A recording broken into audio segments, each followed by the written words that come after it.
எல்லாம் வல்ல இறைவனோட அருளாலையும் தோழமையில் இணைந்து செயல்படுவதால் நான் பெற்றுக்கொள்ளக்கூடிய அனுபவம், தெம்பு, நம்பிக்கை ஆகியவற்றாலும் இன்னைக்கு ஒரு நாள், இன்னைக்கு ஒரே ஒரு நாள் நான் குடிக்கல தெளிவா, மன நிறைவா, அமைதியா வாழ நாளான எல்லா முயற்சிகளையும் செய்து கொண்டிருக்கின்றேன்.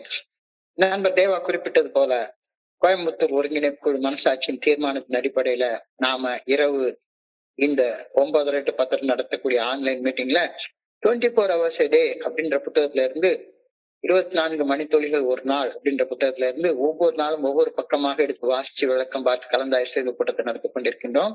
அதன் தொடர்ச்சியாக இன்னைக்கு நாம அடைந்திருக்கிற பக்கம் மே மாதம் 19ஆம் நாள். இந்த மே 19 சிந்தனையை வாசிச்சு அதற்கு அப்புறமாக விளக்கம் பார்த்து இந்த கூட்டத்தை நிறைவு செய்வோம்.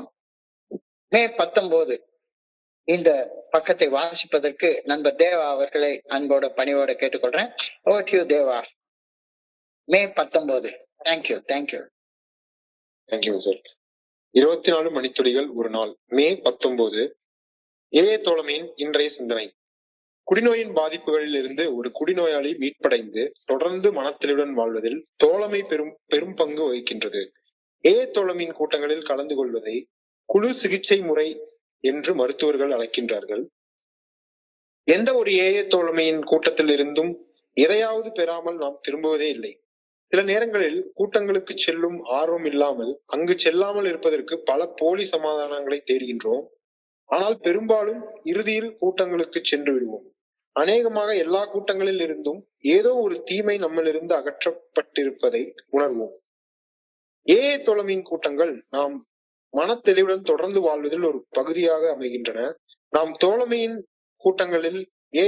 கூட்டங்களில் நம் பங்கை செலுத்த முற்படும் போது கூட்டத்தில் இருந்து மேலும் நன்மைகள் எடுத்து வருகின்றோம். தோழமையின் கூட்டங்களில் என் பங்கை மனமுவந்து செய்கின்றேனா?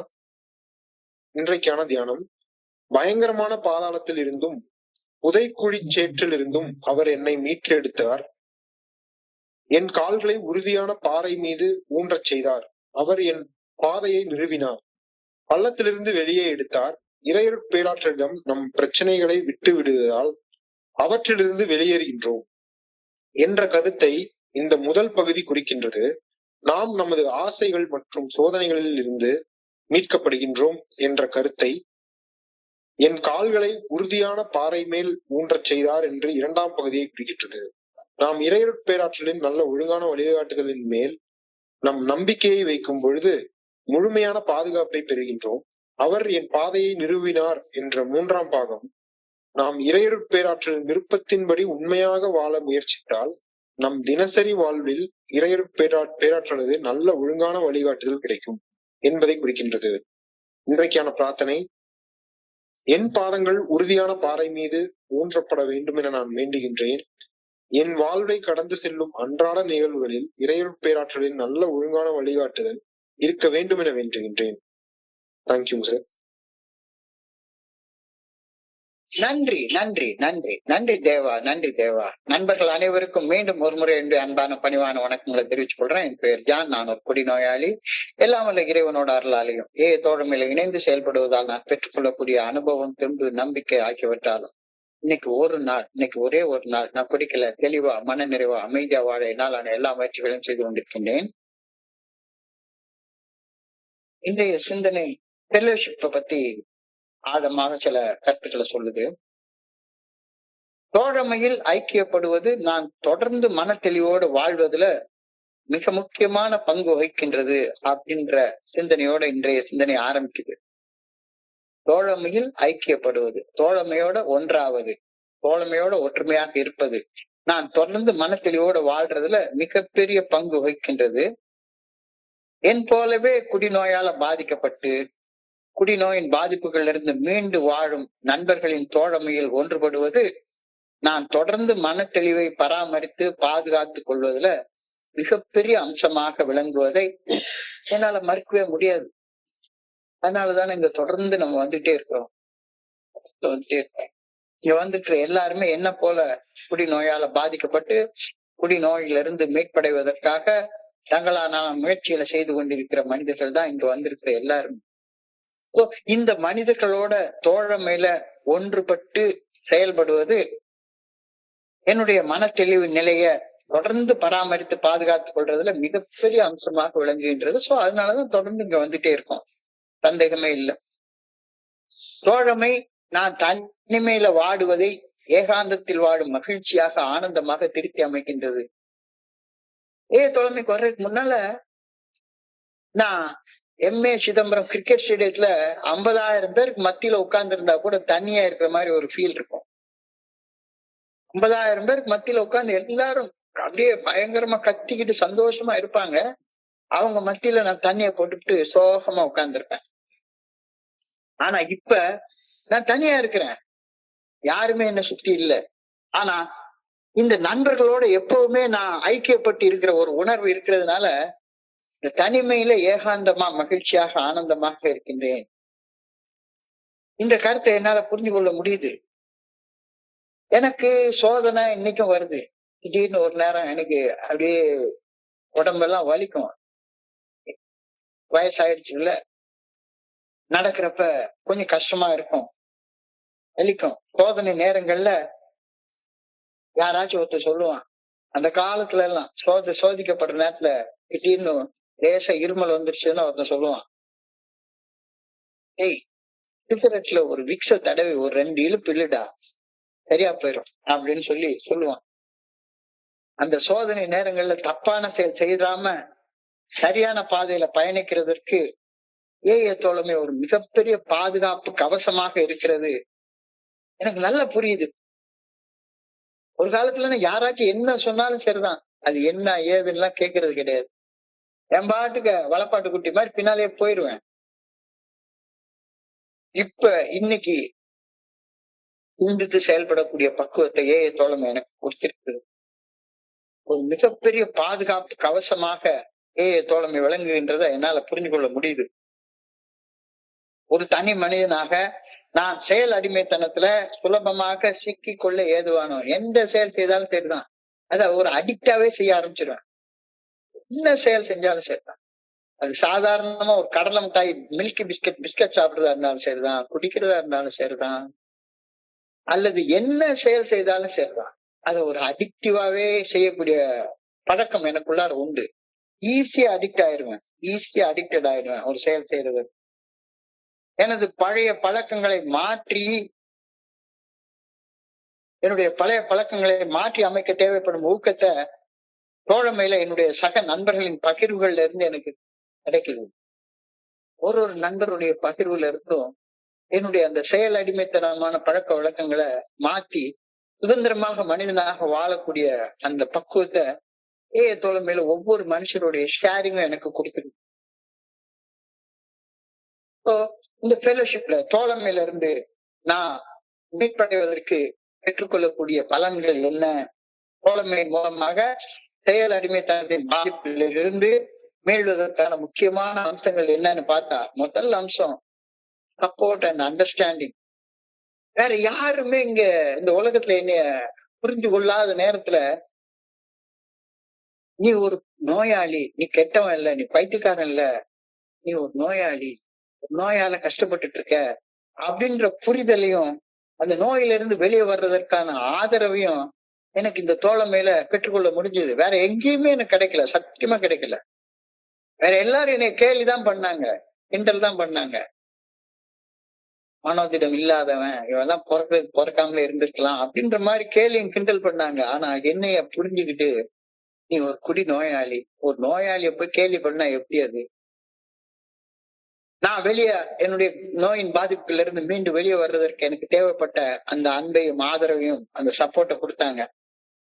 2வது, என்னுடைய நோய்க்கு நான் தான் பொறுப்பு அப்படின்றத புரிஞ்சு கொண்டாங்க, எனக்கு புரிய வச்சாங்க. ஒரு வார்த்தை சொல்லுவாங்க, உனக்கு நோய் வந்ததுக்கு நீ பொறுப்பு கிடையாதுப்பா. கண்டிப்பாக நோய் வந்ததுக்கு ஒரு பொறுப்பே கிடையாது. எனக்கு காய்ச்சல் வேணும்னு நான் வரவழைச்சு கொள்வேன், காய்ச்சல் வந்ததுக்கு நான் பொறுப்பு கிடையாது. ஆனா காய்ச்சல் வந்ததுன்னு தெரிஞ்சதுக்கு அப்புறமா அந்த காய்ச்சல்ல இருந்து வெளியேறதுக்கு, காய்ச்சல்ல இருந்து குணமடைகிறதுக்கு நான் பொறுப்பெடுக்கலன்னா யார் பொறுப்பெடுக்குவாங்க?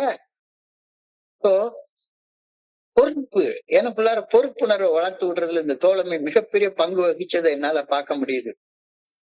இதும் நன்றும் பிறர் தர வரவே வராது அப்படின்ற ஆழமான உண்மை எனக்கு புரிய வச்சது என்னை பொறுப்பேற்க வச்சது இந்த தோழமை. பில்டிங் நோ ஃப்ரெண்ட்ஷிப், புதிய நண்பர்களை பெற்றுக்கொள்ள இந்த தோழமை எனக்கு உதவிச்சது. கடைசி காலத்துல எனக்கு கிடைச்ச நண்பர்கள், நல்ல நண்பர்கள் எல்லாம் போயிட்டாங்க, ஒருத்தர் கூட இல்ல. கடைசியில எனக்கு கிடைச்சதெல்லாம் என்ன போல என் கூட சேர்ந்து குடிக்கிறதுக்கு, என் கூட சேர்ந்து ஒரு கட்டிங் கிடைக்காதா அப்படின்னு என்ன மாதிரியே அலைஞ்சிட்டு இருந்த மனிதர்கள் தான் எனக்கு நண்பர்களாக கிடைச்சாங்க. ஆனா தோழமையில நான் புதிய நண்பர்களை பெற்றுக் கொள்கின்றேன். இது தோழமையில எனக்கு கிடைக்கக்கூடிய இன்னொரு பலன். ரிலாப்ஸ் பிரிவென்ஷன் அப்படின்னு சொல்றாங்க. Relapse prevention. என்னுடைய நோய், குடி நோய் மீண்டும் தாக்காது இருப்பதற்கு எனக்கு ஒரு பாதுகாப்பு கவசமாக இந்த தோழமை விளங்குகின்றது அப்படின்ற கருத்து சொல்றாங்க. Relapse prevention. தோழமை எனக்கு a sense of belonging and purpose. நான் எந்த நோக்கத்துக்காக வாழ்றேன், எனக்குன்னு அன்பு செய்ய நண்பர்கள் இருக்காங்க அப்படின்ற ஒரு நோக்கத்தையும் எனக்கு தோழமையையும் இந்த ஃபெலோஷிப் கொடுத்தது. ஓவர் கமிங் லோன்லினஸ், தனிமையை வெல்வதற்கு தோழமையோட பெரிய விஷயம் இது. ஆரம்பத்திலே சொன்ன மாதிரி எவ்வளவு பெரிய கூட்டத்திலையும் நான் தனியாக இருப்பேன். இப்ப இன்னைக்கு தனியாக இருக்கிறப்ப ஒரு கூட்டத்தோட இணைஞ்சிருக்கக்கூடிய ஒரு ஃபீல் எனக்கு வருது. இதெல்லாம் கீ பெனிஃபிட்ஸ் ஆஃப் ஃபெலோஷிப் அப்படின்னு சொல்லி கருத்தை இன்னைக்கு நான் புரிஞ்சு கொள்றேன். தோழமையின் மூலம் எனக்கு கிடைக்கக்கூடிய அனுகூலங்கள். அப்ப தோழமையில நான் எப்படி இணைகிறது, தோழமையில நான் எப்படி இணைகிறது அப்படின்னு சொல்லி பார்த்தா, நான் எப்பவுமே எனக்கு எனக்கு என்னுடைய தன்னலம், எனக்கு என்ன கிடைக்கும் அப்படின்ற என்னுடைய தன்னலத்தை என்னுடைய குழுவின் பொது நலத்திற்கு பின்னால குழுவின் பொது நலம் தான் முதன்மையானது. சோ அத முதன்மையாகணும்னா தொடர்ந்து கூட்டத்துக்கு வா, அட்டன் மீட்டிங்ஸ், தொடர்ந்து கூட்டத்துக்கு வா. தோழமையில அப்போ நீ இணைகிறதுக்கு ஒரு ஏதுவானதாக அது இருக்கும். உனக்குன்னு ஒரு சொந்தமாக ஒரு குழுவை நீ தேர்ந்தெடுத்துக்கோ. Find a home group.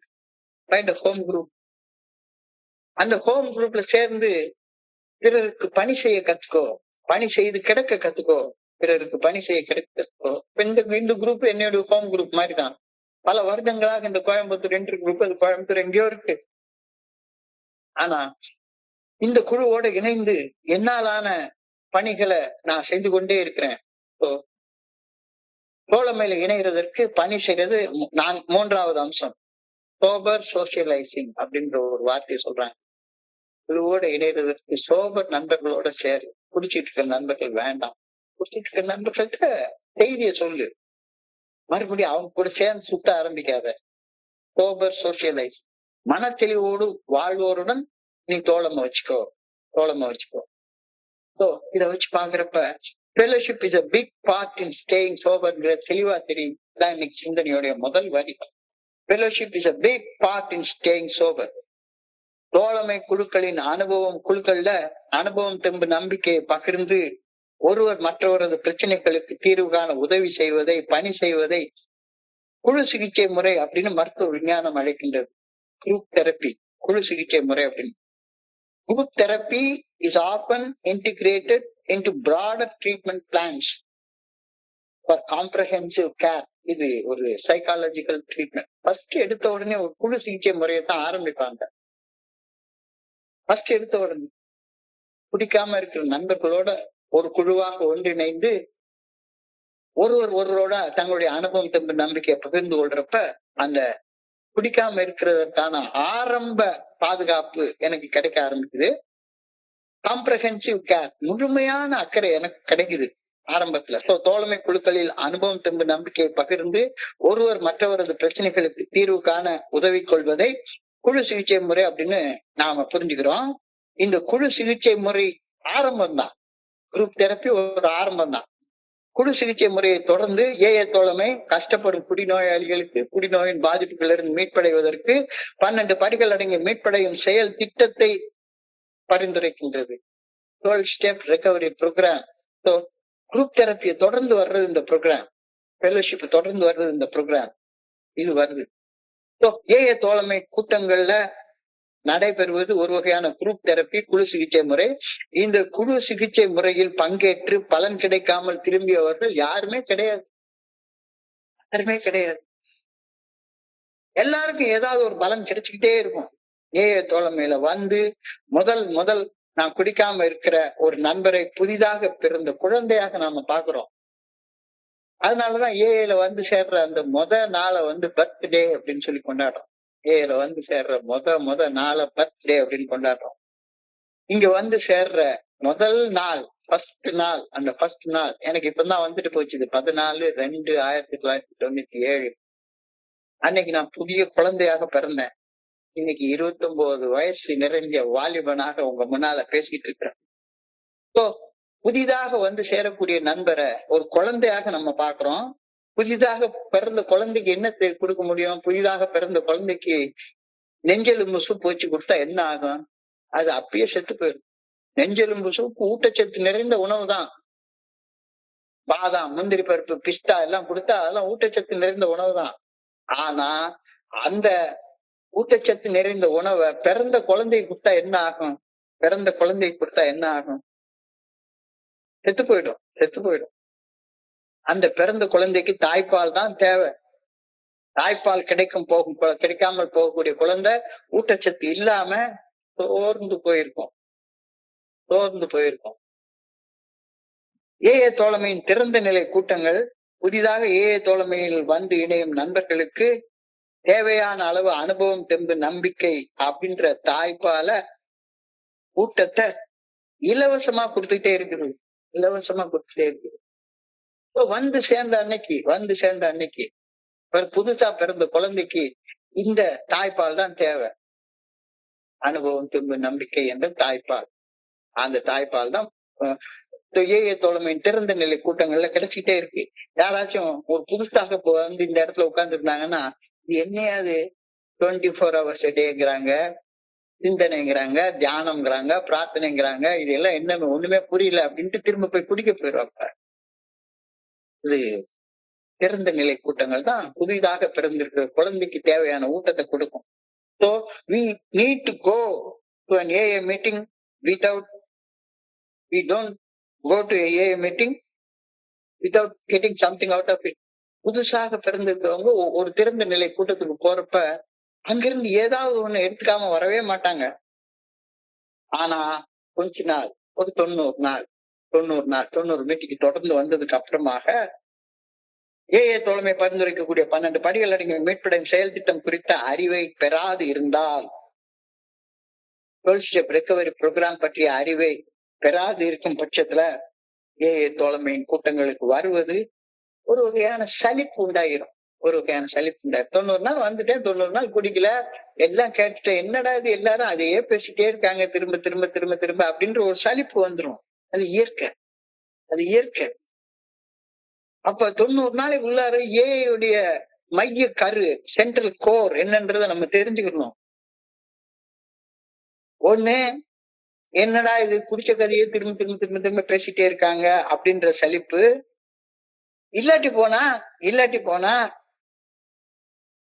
என்னடா இது எப்ப பார்த்தாலும் பிரார்த்தனை தியானம் அப்படின்னு என்னமோ புரியாத மொழியில பேசிட்டே இருக்காங்களே அப்படின்ற சலிப்பு உண்டாயிரும். சோ ஏதோ ஒரு காலகட்டத்துக்கு மேல இந்த சலிப்பு நம்ம கிட்ட நின்னு போச்சுதானா ஏன் தோழமையின் கூட்டங்களுக்கு வர்றதையும் நிறுத்திடுவோம். இன்ட்ரெஸ்ட் இல்லைன்னா எப்படி வருவோம்? சலிப்பு ஏற்பட்டுரும். ஏதாச்சும் ஒண்ணு கிடைக்கலன்னா, புதுசா ஒண்ணு கிடைக்கலன்னா சலிப்பு உண்டாயிரும். திரும்ப திரும்ப திரும்ப திரும்ப சொன்னதையே சொல்லிக்கிட்டே இருக்கிறாங்களே. நேற்றுக்கு சிந்தனையை விட இன்னைக்கு ஒரு சிந்தனை மாறுபட்டு இருக்கிறது, புதுசாக இருக்கிறது. இப்போ சலிப்பு இல்லாம என்னடா புதுசா கிடைக்கும் அப்படின்ற ஒரு ஆர்வத்தோட இங்க வர்றோம். இப்போ சலிப்பு ஏற்படுற நேரத்துல அந்த ஆர்வத்தை உண்டாக்குறது முக்கியமானது. என்னுடைய சொல்லுவாரு, இன்னைக்காவது ஒரு நாளைக்கு உனக்கு ஏஏ கூட்டத்துக்கு போக விருப்பம் இல்லாம ஒரு சலிப்பு உண்டாச்சுது அப்படின்னு சொன்னா, அன்னைக்கு உனக்கு தேவையான விருப்பத்தை, ஊக்கத்தை எப்படியாச்சும் உருவாக்கி கொண்டு அந்த கூட்டத்துக்கு போகணும்ன்றத உறுதி செய்து கொள். அன்னைக்குதான் என்னைக்குமே கிடைக்காத ஒரு புதிய ஆற்றல் அந்த ஏஏ தோழமையின் கூட்டங்கள்ல உனக்கு கிடைக்கும். சலிப்பு உண்டாகும், அது இயற்கை, மனித இயல்பு. என்னடா இது திரும்ப திரும்ப அரைச்சிட்டே உட்கார்ந்துருக்காங்க, அல்லது புரியாத மொழியில பேசிட்டே இருக்காங்க அப்படின்ற நினைப்பு வந்துட்டா சலிப்பு வந்துடும். அந்த சலிப்பு வர்ற நேரத்துல வேண்டாம், கூட்டத்துக்கு போக வேண்டாம்னு தோணும். அப்ப நீ இந்த வார்த்தையை திரும்ப திரும்ப சொல்லிக்கொள். எனக்கு சலிப்பு வந்திருக்கு, இன்னைக்கு போக வேண்டாம்னு தோணுது. ஆனா இன்னைக்கு நான் கண்டிப்பாக கரெக்டா 9:30 மணிக்கு இந்த கூட்டத்துல போய் உட்காருவேன். கரெக்டா 7 மணிக்கு இந்த கூட்டத்துல போய் உட்காருவேன் அப்படின்னு நினைச்சேன்னா, அன்னைக்கு தான் என்னைக்கும் கிடைக்காத ஒரு புதிய ஆற்றல் அந்த கூட்டத்துல இருந்து உனக்கு கிடைக்கும். உனக்கு ஒரு நல்ல செயல் செய்யணும் அப்படின்ற செயல் ஊக்கம் ஸ்டிமுலஸ் இல்லைன்னா, அந்த ஸ்டிமுலஸ் இல்லைன்னா உன்னால அந்த ஸ்டிமுலஸ் உருவாக்குறதுக்கு என்ன வழி அப்படின்னு பாரு. அது பேர் தான் பொறுப்புணர்ச்சி அப்படின்றாங்க. பொறுப்புணர்ச்சி. ஒரு பிடிச்ச செயலை செய்யறதுக்கு பொறுப்புணர்ச்சி தேவையே இல்லை. யாராச்சும் பொறுப்பா போய் குவார்டர் பாட்டில் குடிச்சான் அப்படின்னு சொல்லுவாங்களா? யாராச்சும் பொறுப்பா இவன் சினிமா பார்த்தான் அப்படி சொல்லுவாங்களா? யாராச்சும் இவன் பொறுப்பா மட்டன் பிரியாணி சாப்பிட்டான்னு சொல்லுவாங்களா? யாராவது இவன் பொறுப்பா சைட் அடிச்சான் அப்படின்னு சொல்லுவாங்களா? ஒரு செயல் செய்ய விருப்பம் இருந்தா அது தப்பான செயலாக இருந்தாலும் தேடி போய் செய்யறோம். ஒரு செயல் அடிமை, ஒரு அடிக்ட். அது தப்புன்னு தெரியும், ஆனாலும் தேடி போய் செய்வேன். அதுதான் அடிக்டிவ் நேச்சர். ஆனா ஒரு செயல் மிகச் சரியான செயல், கூட்டத்துக்கு வரணும் அப்படின்ற சரியான செயல். அந்த செயல் செய்தால் மிக நல்ல விளைவுகள் உருவாகுன்றது தெரியுது. தொடர்ந்து செஞ்சா நல்ல விளைவுகள் உருவாகுன்றது தெரியுது. ஆனா அந்த செயல் செய்யும் ஊக்கம் நமக்கு இல்ல, உள்ளுக்குள்ளார இல்ல, ஸ்டிமுலஸ் இல்ல. அப்படி இல்லைன்னா அந்த ஊக்கத்தை உருவாக்கி கொண்டு எனக்கு பிடிக்காத அந்த செயலை என்னுடைய எதிர்கால நன்மைக்காக செய்யறதுதான பொறுப்புணர்வு. எனக்கு ஒரு செயல் செய்ய ஊக்கம் இல்லை, ஆனா அந்த செயல் செய்தா எதிர்காலத்தில் நல்ல விளைவு உண்டாகும்னு தெரியுது. அப்போ இல்லாத ஊக்கத்தை உருவாக்கி கொண்டு அந்த செயலை எப்படியாவது செய்யறதுக்கு பேர் தானே ரெஸ்பான்சிபிலிட்டி. இந்த ரெஸ்பான்சிபிலிட்டி அப்படின்ற வேர்டை என்னுடைய குருஜி அழகா பிரிச்சு காட்டுவாரு. Response plus ability is equal to responsibility. The ability to choose the right response is called responsibility. The ability to choose the right response. சரியான பதில் வினையை தேர்ந்தெடுத்து செய்வதற்கு பேர் தான் பொறுப்புணர்வு. தெளிவாக, கிளியராக, அழகாக சொல்லி கொடுத்தாங்க. தோழமை என் இஷ்டப்படி தான் தோன்றித்தனமாக செயல்பட்டு வாழ்ந்த ஒரு செயல் அடிமையாக வாழ்க்கையில இருந்து சுதந்திரமாக செயல்பட்டு வாழக்கூடிய ஒரு மனுஷனாக மாத்திருக்கு. பொறுப்புள்ள மனுஷனாக மாத்திருக்கு. சுதந்திரமாக வாழ்வதற்கு தான் பொறுப்பு தேவை. செயல் அடிமையாக வாழ்வதற்கு பொறுப்பு தேவையே இல்லை. செயல் அடிமையாக வாழ்வதற்கு எது பொறுப்பு? ஸ்பான்சர் சொன்னாரு செஞ்சேன், எனக்கு தோணுச்சுன்னு செஞ்சேன். இன்னொருத்தருக்கு அடிமையாக இருக்கிறதுக்கு பொறுப்புணர்வு தேவையே கிடையாது. சுதந்திரமா வாழ்றதுக்கு தான் பொறுப்புணர்வு தேவை. ரெஸ்பான்ஸ் பதில் வினை ஆற்றுவது, சரியான பதில் வினையை தேர்ந்தெடுத்து செய்வது, அது பேர் தான் பொறுப்புணர்ச்சி. The ability to choose the right response is called responsibility அப்படின்னு சொல்லி அழகா சொன்னாங்க. தோழமை என்னை இஷ்டப்படி செயல்பட்டு வாழ்ந்த ஒரு அடிக்டாக, ஒரு செயல் அடிமையாக வாழ்ந்த வாழ்க்கையில இருந்து சுதந்திரமாக செயல்பட்டு வாழக்கூடிய ஒரு பொறுப்புள்ள மனுஷனாக மாத்துது. கூட்டத்துக்கு போற செயல் நல்ல விளைவை உருவாக்குதுன்னு தெரியுது, ஆனா கூட்டத்துக்கு போற ஊக்கம் எனக்குள்ளார இல்ல. இந்த ஊக்கத்தை உருவாக்கி நல்ல விளைவை உருவாக்கக்கூடிய கூட்டத்துக்கு போற செயலை செய்யறதுதான் பொறுப்புணர்ச்சி. இதைத்தான் இன்னைக்கு செய்தியில. Sometimes we don't feel like going to a meeting and we think of excuses for that, excuses for not going to a meeting. But as responsible AA members, we end up going to the AA meeting. நார்மலாக நம்ம வந்துருவோம், கொஞ்ச நாள் இருக்க மாட்டோம், ஆனா திரும்ப வந்துருவோம். அப்ப இல்லாத ஒரு செயல் ஊக்கத்தை உருவாக்கி கொண்டு பிடிக்காத நல்ல செயலை செய்யறதுனால என்ன பலன்? அநேகமாக எல்லா கூட்டங்கள்ல இருந்தும் ஏதோ ஒரு தீமை நம்மிடமிருந்து அகற்றப்பட்டு கொண்டே இருக்கும் அப்படின்றாரு. ஏதோ ஒரு தீமை நம்ம கிட்ட இருந்து நம்மள அறியாம அந்த தீமை நம்ம கிட்ட இருந்து வெளியே போயிட்டே இருக்கும். அழகா ஒரு கதை சொல்லுவாங்க. ஒண்ணும் படிக்காத அம்மா ஒரு பெரிய உபன்யாசர், பெரிய ஒரு ஆன்மீகத்துல ரொம்ப பெரிய ஆள் ஒருத்தர் போய் பேசினாரு. அந்த கூட்டத்துக்கு போய் என்ன மாதிரி ஒரு கிறுக்கம் போய் உட்கார்றான். அவர் என்னென்னமோ சொல்றாரு, ஒண்ணுமே புரியல. அப்ப இன்னொரு ஆள் கேட்டானா, ஒண்ணுமே புரியல, அந்த கூட்டத்துக்கு ஏன் உட்கார்ற போய் அப்படின்னு சொல்லி கேட்டாங்க. கேட்ட உடனே அந்த ஆள் சொன்னான், அந்த அம்மா சொல்லிச்சான், ஒண்ணும் புரியாத ஒரு சாதாரண அம்மா சொல்லிச்சான், நான் வெறுமனே மாட்டு தொழுவத்துல சாணி அள்ளக்கூடிய ஒரு பொம்பளை ஒரு கூடையில வச்சு சாணி அள்ளிக்கிட்டே இருப்பேன். இந்த சாணி அள்ளுற கூடைய தண்ணியில வச்சு அலசுனா அந்த கூடையில தண்ணி தங்காது. ஆனா திரும்ப திரும்ப அலசிட்டு இருக்க நேரத்துல இந்த கூடை சுத்தமாயிரும். தண்ணி தங்கல, ஆனா கூடை சுத்தமாயிரும். அதே மாதிரி என் மனசுல எதுவும் தங்கலைன்னா கூட திரும்ப திரும்ப திரும்ப திரும்ப நல்ல செயல்களை கேட்டுட்டே இருக்கிற நேரத்துல என்னுடைய மனசு சுத்தமாக்கு.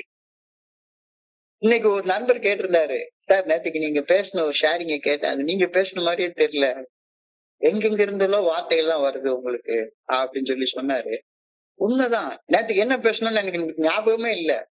ஆனா திரும்ப திரும்ப திரும்ப திரும்ப நல்ல விஷயங்கள்லயே அந்த பிரம்பு கூடைய வச்சு அலசிட்டு இருக்க நேரத்துல கூட சுத்தமாயிடுது. என் மனசுல எதுவும் தங்க வேண்டாம், ஒண்ணுமே வேண்டாம். எதுக்கு தங்கணும்? ஒண்ணுமே வேண்டாம். மனசு நிர்மூலமா இருக்கட்டும், சுத்தமாயிடும், சுத்தமாயிடும். So we always get some lift out in every meeting. We always give some lift out. Lift outனா ஏதோ ஒண்ணு நம்ம கிட்ட இருந்து வெளியே எடுக்கப்படுகின்றது. Lift out. ஒண்ணு உள்ள இருந்து வெளியே தூக்கி எறியப்படுகின்றது. ஏதோ ஒரு தீமை ஒவ்வொரு மீட்டிங்லயும் வந்து உட்கார்ற நேரத்துல. அப்ப நான் வந்து உட்கார்ந்தா தான் அது நடக்கும், நான் உட்காராம அது நடக்காதுல்ல. In every meeting we always get some lift out. Lift அவுட்னா ஏதாவது அகற்றப்படுதல், அதற்கு பேர் தான் லிஃப்ட் அவுட். ஏதாவது ஒரு தீமை என்கிட்ட இருந்து அகற்றப்பட்டு கொண்டே இருக்கிறது. நான் தொடர்ந்து மன தெளிவோட வாழ்றதுல தோழமையின் கூட்டங்கள்ல பங்கேற்பது பெரும் பங்கு வகிக்கின்றது. இதை மறுக்கவே முடியாது. ஏதோ ஒரு தீமை, ஏதோ ஒரு தேவையில்லாத ஒண்ணு ஒவ்வொரு கூட்டத்துல பங்கேற்பதால் என்கிட்ட இருந்து எடுத்து போடப்பட்டு கொண்டே இருக்கிறது. என்கிட்ட வெளியே போயிட்டே இருக்குது, என்கிட்ட வெளியே போயிட்டே இருக்குது. Meetings are part of keeping me sober. மன தெளிவோட சிந்தித்து வாழ்வதற்கு இந்த தோழமையின் நண்பர்களை சந்திக்கிறது ஒரு மிகப்பெரிய பங்கை வகிக்கின்றது. ஒரு தோழமை கூட்டத்தில் பங்கேற்று அந்த கூட்டத்தில் என் பங்கை நான் செய்தால் தீமைகள் நீங்கிய இடத்துல நன்மைகள் வந்து உட்கார ஆரம்பிக்குது. திரும்ப திரும்ப திரும்ப திரும்ப அலச ஆரம்பிச்சு மறுபடியும் அந்த கூட்டத்துக்கு திரும்ப திரும்ப போறப்ப தீமைகள் நீங்கிய இடத்துல ஏதோ ஒரு நன்மை வந்து உட்காருது. நன்மைகள் குடிகொள்ள ஆரம்பிக்குது. We get more out of a meeting if we try to contribute something to it. நான் ஒரு காலத்துல அப்படிதான் இருந்தேன், எந்த கான்ட்ரிபியூஷன் பண்ணாம இருந்தேன். இப்ப மெல்ல மெல்ல மெல்ல மெல்ல கொஞ்சம் கொஞ்சமா கான்ட்ரிபியூட் பண்ண கத்துக்க ஆரம்பிச்ச நேரத்துல I get more out of a meeting if I try to contribute something to it. Contribute என்றால் என் பங்கை அளிப்பது. என் பங்குல என்ன அளிக்கிறது? ஒரு கூட்டத்துக்கு வந்து இந்த கூட்டத்துக்கு வர்றாங்க, ஒவ்வொரு நாள் கரெக்டா ஒரு நண்பர் வர்றாரு, அந்த கூட்டத்தை திறந்து போஸ்ட் பண்றாரு. ஒரு நண்பர் படிக்கிறாரு, இன்னொரு நண்பர் கேட்கிறாரு, இன்னொரு நண்பர் பகிர்ந்து கொள்றாரு. எல்லாம் அவங்களுக்கு ஏன்ற பங்கை செய்யும் போது தீமைகள் போன இடத்துல ஒரு நன்மைகள் வந்து உட்கார ஆரம்பிக்குது. தோழமையின் 7வது கோட்பாட்டுல இந்த கான்ட்ரிபியூஷன் அப்படின்ற வார்த்தை வரும். Fellowship is self supporting through our own contributions அப்படின்னு வரும். கான்ட்ரிபியூஷன் என்றால் பங்களிப்பு.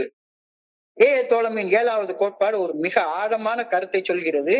We of fellowship are self supporting through our own contributions அப்படின்னு அந்த கோட்பாடு சொல்லுது. தோழமையில நாம் ஒவ்வொருவரும் நம்முடைய பங்களிப்பை அளித்து அப்படி தோழமையில் பங்கேற்பதன் மூலமாக சுய சார்புடன் இயங்குகின்றோம். விரும்பி கொடுக்கும் பொருளுதவியை கொண்டு தோழமை நடத்தல. நம்ம பங்களிப்பை கொடுக்கறதுனால, நம்ம கான்ட்ரிபியூட் பண்றதுனால, அனுபவம் தெம்பு நம்பிக்கை கான்ட்ரிபியூட் பண்றதுனால, நம்ம நேரத்தை கான்ட்ரிபியூட் பண்றதுனால, அப்பப்ப கொஞ்சம் பணமும் நம்ம சாப்பிடுற டீக்கோ நம்ம சாப்பிடுற எதுக்கோ கொஞ்சம் கான்ட்ரிபியூட் பண்ணவும் செய்யறோம். பணமும் கான்ட்ரிபியூஷன் தான்.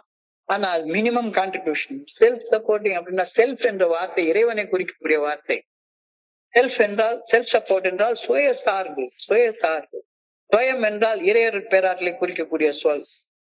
சுயம்பு என்பது ஆரம்பமும் முடிவும் இல்லாத, பிறப்பும் இறப்பும் இல்லாத இறையர் பேராற்றலை குறிக்கக்கூடிய சொல். செல்ஃப் சப்போர்ட் என்றால் பொருள் சார்ந்து வாழ்வது அல்ல.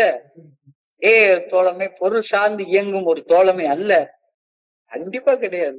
விரும்பி கொடுக்கும் பொருளுதவியை கொண்டு இதை நடத்துகிறோம் அப்படின்றது மாதிரி தவறான புரிதல் எதுவுமே இருக்க முடியாது. தோழமை இறையர் பேராற்றலின் நல்ல ஒழுங்கான வழிகாட்டுதலை சார்ந்து இயங்கக்கூடிய ஒரு தோழமை. செல்ஃப் சப்போர்ட் அப்படின்றால் சுய சார்புடன் இயங்குகின்றோம். நம்மளுக்குள்ளார நம்மளை எல்லாரையும் வழி நடத்தக்கூடிய நல்ல ஒழுங்கான வழிகாட்டுதலின் ஆதரவோட நம்ம இயங்குகின்றோம். நமக்கு பணம் இல்லைன்னாலும் நம்ம பாட்டுக்கு இயங்கிட்டே இருப்போம். இந்த குரூப்புக்கு ஒரு சின்ன பணம் தேவைப்படும், ஒவ்வொரு மாசமும் கரெக்டா கட்டணும். ஒரு நண்பர் கட்டுறதுனால நம்ம ரெகுலரா கேட்டுக்கிட்டே இருக்கிறோம். ஒவ்வொருத்தரும் ஏதோ ஒரு கான்ட்ரிபியூஷன், ஒரு பங்களிப்பை கொடுத்துட்டே இருக்கிறாங்க. We are self-supporting through our own contribution. ஒவ்வொருவரின் பங்களிப்பு என்னவாக வேண்டுமானாலும் இருக்கலாம். ஆனால் அந்த பங்களிப்பு நம் வாழ்க்கையில பல மடங்கு நன்மைகளை பெற்று நம்ம வளர்க்கிறது. நாம வளர்ந்தால் மட்டும்தான் தோழமையும் வளரும். நீ வளரலன்னா தோழமையை வளர்ச்சி உன்னால கண்ணால பார்க்கவே முடியாதுப்பா. என்னுடைய குருஜி அழகா சொல்லுவாரு, நீ வளரலன்னா, நீ உள்ளுக்குள்ளார சமநிலையை அடையலைன்னா, உள்ளுக்குள்ளார நிறைவை உணரலன்னா, தோழமையுடைய வளர்ச்சியை உன்னால எப்படி பார்க்க முடியும்? உனக்கு எப்படி தெரியும்? தோழமைக்கு வர்ற கூட்டத்துல எவ்வளவு பேர் இருக்காங்கன்றத வச்சுதான் நீ வளர்ச்சியை பார்ப்ப. எத்தனை பேர் உட்கார்ந்துருக்காங்க கூட்டத்துல, அப்போ தோழமை வளர்ந்துருக்குன்னு பார்ப்ப. இல்ல, அது இல்ல. As we contribute more to fellowship என்றால் அதிகமாக பொருள் கொடுப்பது அப்படின்ற அர்த்தம் அல்ல, அதிகமாக பணம் கொடுக்கிறது அப்படின்ற அர்த்தம் அல்ல. அதிகமாக பங்களிப்பு கொடுக்கிறது. நமது பங்களிப்பு தோழமையில நம்ம அசுத்தங்களை, நம்முடைய தீமைகளை அகற்றிக் கொள்வதால் நிகழ்கின்றது. இதுதான் பங்களிப்பு.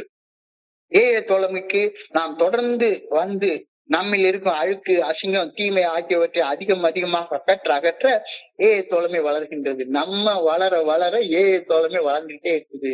நம்ம கிட்ட இருக்கிற அசிங்கம், நான் அழகா என்னுடைய குருஜி சொல்லுவாரு, இங்க பாரு, ஒன்னால இனிமே ஒரு பெரிய கம்பெனிக்கு ஒரு டைரக்டர் ஆக முடியாது, ஆனா உன் பிள்ளைய ஆக்கலாம். ஒன்னால இனிமே இந்த டிஸ்ட்ரிக்ட் கலெக்டர் ஆக முடியாது, ஒரு ஹாஸ்பிட்டலுக்கு டீன் ஆக முடியாது, வாய்ப்பு இல்லை. ஆனா உன் குழந்தைய ஆக்கலாம். உன் குழந்தைய ஆக்குறது நீ செய்யற பங்களிப்பு அப்படிம்பாரு. அதை செய், அதற்காக தியாகம் பண்ணு, அதற்காக குடிக்காத, அதுக்காக சேர்த்து குடிக்காத, அதுக்காக போன் பிக்சர் பார்க்காத, அதுக்காக பணத்தை சேர்த்து வை, அதுக்காக கூட ஒரு மணி நேரம் எக்ஸ்ட்ரா டைம் பார்த்து போனஸ் வாங்கு. தனி மனித வளர்ச்சியே தோழமையின் வளர்ச்சியாக பார்க்கப்படுகிறது அப்படின்ற கருத்தை இன்னைக்கு அழகா சொல்றாங்க. எவ்வளவு பெரிய கருத்து. தோழமைக்கு என் பங்கை அளித்து நான் வாழ்கின்றேனா? ஆழமா யோசிச்சு பாரு. தோழமைக்கு என் பங்கை அளித்து வாழ்கின்றேனா? Am I contributing to my fellowship? Am I contributing my share to the fellowship? என் பங்கை தோழமைக்கு நான் அளிக்கின்றேனா? சப்போஸ் உன் பங்கு நீ அழிக்கல அப்படின்னு தியானத்துக்கு கடந்து போ. தியானத்துல அதுக்கான வழியை சொல்றாங்க. குடிநோய் என்பது புதை மணல் போன்றது. குயிக் சாண்ட், புதை மணல்ல மாட்டிட்டவன் கீழே களிமண்ணு, எந்த வகையான ஹோல்டும் கிடையாது, கீழே இறங்கிட்டே இருக்கும் கொஞ்சம் கொஞ்சமா. ஒன்னால அதுல இருந்து வெளியே வரவே முடியாது. அவ்வளவுதான், புதை மணல்ல மாட்டிட்டவன் சாகத்தான் வேணும். குடிநோய் என்பது புதை மணல் போன்றது. புதை மணலில் சிக்கியவன் தன்னுடைய சொந்த ஆற்றலாலும் சக்தியாலும் புதை மணல்ல இருந்து வெளியேற முடியாது. அவனை விட உயர்ந்த ஒரு சக்தியின் உதவி கரத்தை இருக்க பற்றி கொள்ளாமல் புதை மணல் அவனை உள்ள இழுத்துக்கிட்டே இருக்கும். தோழமை மூலமாக இறையர் பேராற்றல் தன் கரத்தை ஒரு பக்கமா நீட்டுது. இருக்குமா பிடிச்சுக்கோ. புதை மணல்ல சிக்கி இருந்த அந்த என்னுடைய குடிநோயாளி ஆகிய என்ன அந்த உதவிக்கரம் தான் நீட்டிச்சுது. இறைவனுடைய உதவிக்கரம் தோழமையின் மூலமாக நீட்டப்பட்டது. நானும் தோழமையின் மூலம் வழங்கப்பட்ட இறையர் பேராற்றின் உதவிக்கரத்தை பற்றி கொண்டு உயிர் பழிச்சு வெளியே வந்துட்டேன். He brought me up out of the horrible pit. That is a misery of clay. என் குடிநோய் பிரச்சனை, செயல் அடிமைத்தன பிரச்சனை, வேறு பல பிரச்சனைகளை தீர்க்க ஒரே வழி என்னை நோக்கி நீட்டப்பட்ட மீட்பு கரம், இறைவனுடைய மீட்பு கரம், தோழமையின் மூலமாக நீட்டப்பட்ட மீட்பு கரத்தை, உதவி கரத்தை உறுதியாக பற்றி கொள்றது மட்டும்தான். குடிக்க வேண்டும் என்று, தவறு செய்ய வேண்டும் என்ற சோதனைகளை இந்த உதவி கரத்தை இருக்குமா பற்றி கொள்ளும் போது என்னால கடந்து வர முடியுது. நான் இறையர் பேராற்றின் உறுதியான கரத்தை பற்றி கொண்ட போது என் கால்கள் சேற்றிலிருந்து மீட்டெடுக்கப்பட்டு உறுதியான பாறை மீது வைக்கப்படுகின்றன. கீழே சேர் இல்ல, தோழம் என்றது உறுதியான பாறை. இங்க கீழே போகிறதுக்கு வாய்ப்பே கிடையாது, மேல போறதுதான் வாய்ப்பு. சேத்துல இருந்து என்னுடைய காலை எடுத்து உறுதியான பாறை மீது ஊன்ற செய்தார். இதெல்லாம் வேதத்திலிருந்து எடுக்கப்பட்ட வார்த்தைகள். நான் இறையர் பேராற்றின் உறுதியான கரத்தை உறுதியாக பற்றி கொள்ளும் போது என் கால்கள் சேற்றிலிருந்து மீட்டெடுக்கப்பட்டு உறுதியான பாறையின் மீது ஊன்றப்படுகின்றன. களிமண் மேல என் பாதம் அமிழ்ந்து கொண்டு இருந்த நிலை மாறி இப்ப என்னுடைய உயிருக்கு பாதுகாப்பு இருக்குது. அப்ப பாதுகாப்பு இல்ல, கீழே கொஞ்சம் கொஞ்சமா இன்ச்சு இன்ச்சா கீழே போயிட்டே இருந்தேன். இப்போ கீழே போறதுக்கு வாய்ப்பே இல்லை. அவர் தூக்கி எடுத்து என்னை வச்சிட்டாரு. He set my feet upon firm rock. He set my feet upon firm rock. He என்றால் God. God lifted me and put my feet in firm rock. என் வாழ்க்கை இறையர் பேராற்றலால் பாதுகாப்பான இடத்தில் கொண்டு வரப்பட்டு விட்டது. இப்ப எனக்கு பாதுகாப்பான இடத்திற்கு கொண்டு வந்து சேர்த்த பின் இறையர் பேராற்றல் தான் வகுத்து வைத்திருக்கும் நல்ல ஒழுங்கான வழிகாட்டுதலின் பாதையில பயணிக்குமாறு எனக்கு சொல்லுது. He established my goings. He established my goings. If I honestly try to live the way God wants me to live, I will have guidance in my daily life. இறைவன் எப்படி வாழ வேண்டும் என்று விரும்புகிறாரோ அப்படி வாழ நான் விருப்பம் கொண்டால் ஒவ்வொரு நாளும் அவருடைய அந்த கைடன்ஸ் எனக்கு கிடைக்கும். இல்லாட்டி எனக்கு கைடன்ஸ் கிடைக்காது. தோழமை பரிந்துரைக்கும் 12 படிகள் அடங்கி மீட்படையும் செயல் திட்டம் தான் இறையர் பேராற்று நான் பயணிக்க வகுத்து வைத்திருக்கக்கூடிய பாதை, அந்த நல்ல ஒழுங்கான வழிகாட்டுதலின் பாதை. இறைவன் வாழ விரும்பும் இந்த பாதையில நான் நேர்மையுடன் பயணித்தால் அன்றாடம் எனக்கு அந்த ஆற்றல், சக்தி எல்லாம் எனக்கு கிடைச்சிட்டே இருக்கும். I pray that my feet may be set upon rock. என் பாதங்கள் உறுதியான பாறையின் மீது ஊன்றப்பட வேண்டும் என ஆண்டவனை பணியோட வேண்டிக் கொள்கின்றேன். இதுவரைக்கும் இருந்ததெல்லாம் வெறுமன இல்லாத கீழே வந்து களிமண், அதுவும் உள்ள இழுக்கிற களிமண், கீழே இழுத்துட்டு போற களிமண். அந்த களிமண்ணில இருந்து என்னை எடுத்து உறுதியான பாறையின் மீது என் பாதங்கள் ஊன்றப்பட வேண்டும் என ஆண்டவா உண்மை பணியோட வேண்டிக் கொள்கின்றேன். I pray that I may rely on God as a guide to my comings and goings. என் போக்கையும் வரத்தையும் இறைவன் ஆசீர்வதிக்க வேண்டும். என் போக்கையும் வரத்தையும் எங்க போனாலும் சரிதான், அவருடைய நல்ல ஒழுங்கான வழிகாட்டுதல் என்னை பின்தொடர்ந்து வர வேண்டும் என இறைவா உண்மை பணியோடு வேண்டுகின்றேன் அப்படின்ற பிரேயரை கொடுத்திருக்காங்க. இன்றைக்குடைய சிந்தனைய சுருக்கமாக பார்த்தோம் என்றால், தோழமையில் ஐக்கியப்படுவது நான் தொடர்ந்து மனத்தெளிவுடன் வாழ்வதில் பெரிய பங்கு வகிக்கின்றது, மிகப்பெரிய பங்கு வகிக்கின்றது. Key aspects of fellowship in recovery. தோழமையின் மூலமாக செயல் அடிமைத்தனத்தின் பாதிப்புகளிலிருந்து மீள்வதன் முக்கியமான அம்சங்கள் என்ன? Support and understanding. எவருமே இந்த உலகத்துல என்னை அண்டர்ஸ்டாண்ட் பண்ணவே இல்லை. நான் ஒரு குடி நோயாளின்னு எல்லா பேரும் கிண்டல் தான் பண்ணிட்டு இருந்தான். என்னை புரிஞ்சு கொண்டு அன்புடனான ஆதரவு எனக்கு இந்த ஃபெல்லோஷிப்ல இருந்து கிடைச்சது. என்னுடைய செயல்களுக்கு என்னை பொறுப்பேற்க வச்சது இந்த ஃபெல்லோஷிப். அக்கௌண்டபிலிட்டி. நண்பர்களே இல்லாத எனக்கு நண்பர்களை உருவாக்கி கொடுத்த இந்த ஃபெல்லோஷிப். என்னுடைய குடிநோயின் பாதிப்புகள் எந்த திரும்பியும் தலை தூக்காதவாறு என்னை காப்பாத்தினது இந்த ஃபெல்லோஷிப். Relapse prevention. என்னுடைய வாழ்க்கைக்கு ஒரு நோக்கத்தையும் நான் தோழமையில தேர்ந்திருக்கிறவன் என்ற உணர்வையும் எனக்கு கொடுத்தது. பர்பஸ் அண்ட் பிலாங்கிங் அது கொடுத்தது இந்த ஃபெல்லோஷிப்.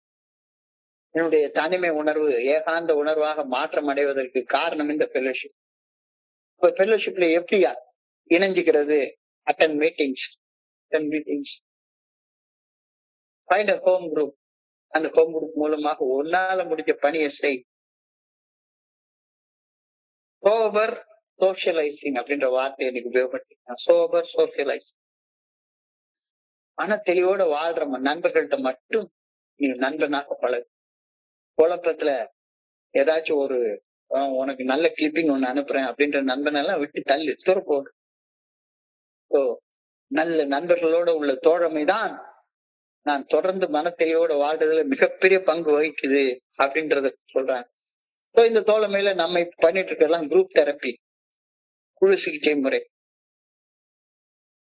நம்ம எல்லாரும் ஒன்னா சேர்ந்து நம்மளுடைய அனுபவம் திரும்ப நம்பிக்கை பகிர்ந்து கொள்றப்போ குழு சிகிச்சை முறை நடக்குது. இந்த குழு சிகிச்சை முறை எனக்கு அதை தொடர்ந்து ஒரு காம்ப்ரஹென்சிவ் கேர் ஒண்ணு கொடுக்குது. அந்த காம்ப்ரஹென்சிவ் கேர் தான் 12 ஸ்டெப் ரெக்கவரி ப்ரோக்ராம், 12 படிகள் அடங்கிய மீட்படையும் செயல் திட்டம். அப்ப ஒவ்வொரு தோழமை மீட்டிங்க்கு வந்து சேர்றப்ப ஏதோ ஒண்ணு கிடைக்காம நம்ம போறதே கிடையாது. நமக்கு ஏதோ ஒரு தீமை அகற்றப்படுகின்றது, ஏதோ ஒரு தீமை அகற்றப்படுகின்றது, ஏதோ ஒரு பெரிய தீமை அகற்றப்படுகின்றது. We never go to an AA meeting without taking something from it. இதே மாதிரி நம்ம ஒவ்வொரு தடவை கூட்டத்துக்கு போறப்பையும் ஏதோ ஒண்ணு கிடைக்குது, ஏதோ ஒரு தீமை நமக்கு அகற்றப்படுகின்றது. அந்த தீமை அகற்றப்பட்ட ஏதோ ஒரு நன்மை வந்து உட்காருது. Meetings are part of keeping me sober. தோழமையின் கூட்டங்கள்ல பங்கேற்று அந்த கூட்டத்துல என் பங்கை செய்யும் போது அந்த நன்மை எனக்கு வந்து திரும்ப கிடைக்குது. ரொம்ப முக்கியமான கருத்தை இங்க சொல்லியிருக்கிறேன். தோழமையின் கூட்டங்கள்ல நான் செல்ஃப் சப்போர்ட்டிங்னா என்னன்றதை புரிஞ்சுக்கொள்றேன். செல்ஃப் சப்போர்ட்டிங்னா என்னன்றதை புரிஞ்சுக்கொள்றேன். We are self-supporting through our own contribution. என்னுடைய பங்களிப்பை நான் அளிக்கும் போது இறைவனுடைய ஆதரவு. செல்ஃப் என்றால் இறைவனை, சுயத்தை குறிக்கக்கூடிய சொல். சுய சார்பன் எங்க ஆரம்பிக்கின்றேன். என்னுடைய பங்களிப்பை நான் அளிக்கும்போது இறைவன் அவருடைய பங்கை எனக்கு அளிக்கின்றார், அவருடைய ஆற்றலை எனக்கு அளிக்கின்றார். நான் சுய சார்புடன் எங்க ஆரம்பிக்கின்றேன். தோழமை நாம கிட்டில போடுற பைசா வச்சு எங்கல, இறைவனுடைய ஆற்றலால் இயங்குகின்றது. என்னுடைய பங்களிப்பை நான் தோழமைக்கு அளிக்கும் போது, என்னுடைய கான்ட்ரிபியூஷனை அளிக்கும் போது இறைவன் பங்கு நான் செயல்படுவதற்கான ஆற்றல் எனக்கு திரும்ப அளிக்கின்றார். நான் தோழமைக்கு பண்றேனா அப்படின்ற கேள்வி என்ன கேட்கிறாங்க.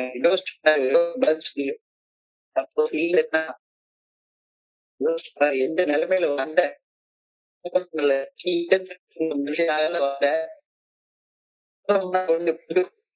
கீழ் எடுத்து வீழ்த்தி கொண்டே இருந்தது. It brought me out of the pit, out of the horrible pit of misty clay. கீழே இழுத்துட்டே இருந்துச்சு. இதுக்கு என்ன அர்த்தம்? என் குடிநோய் பிரச்சனைகளையும் செயல்நடிமைத்தனமான பிரச்சனைகளையும் வேறு பல பிரச்சனைகளையும் தீர்க்க ஒரு வழி இருக்கு அப்படின்னு காட்டுறதுதான் இந்த வார்த்தையோடைய அர்த்தம். நான் இறைவர் பேராக்கி உறுதியான கரத்தை பிடிக்கிறது. அவர் என்னை அந்த சேர்த்து தூக்கி எடுத்து உறுதியான பாறை மீதின் கால்களை ஊட்ட செய்தார். களிமண்களின் காலம் அமைந்து கொண்டிருந்த போது என் உயிருக்கு பாதுகாப்பு இல்லாம இருந்து இப்போ பாறை மீது என்னுடைய உயிருக்கு பாதுகாப்பாக என் வாழ்க்கை இப்ப பாதுகாப்பாக இருக்குது.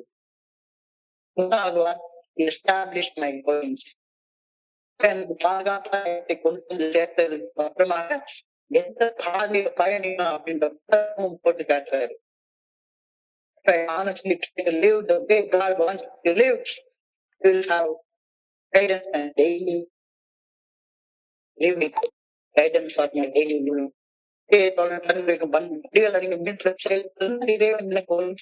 பாதை அந்த பாதையில நான் பயக்கணும். இதுக்காகதான் அவரு உறுதியான பாறை மேல ஊன்ற வச்சா அந்த பாறையில இருந்து நான் ஒவ்வொரு படியா மேல ஏறி நான் போயிட்டே இருக்கணும். I pray that my feet may be set upon firm rock. உறுதியான பாறை மீது என்னுடைய பாதங்கள் பதிக்கப்பட வேண்டும் என ஆண்டவரை பணியோட கேட்டுக்கொள்கிறேன். I pray that I may rely on God, guide my comings and goings. என்னுடைய போக்கையும் வார்த்தையும் இறைவர் பேராற்றிட்டு நல்ல ஒழுங்கான வழிகாட்டுதல் வழிநடத்த வேண்டும் என்று ஆண்டவா உண்மை பணியோட கேட்கிறேன் அப்படின்ற கருத்தை ரொம்ப அழகாக சொல்லிட்டார்.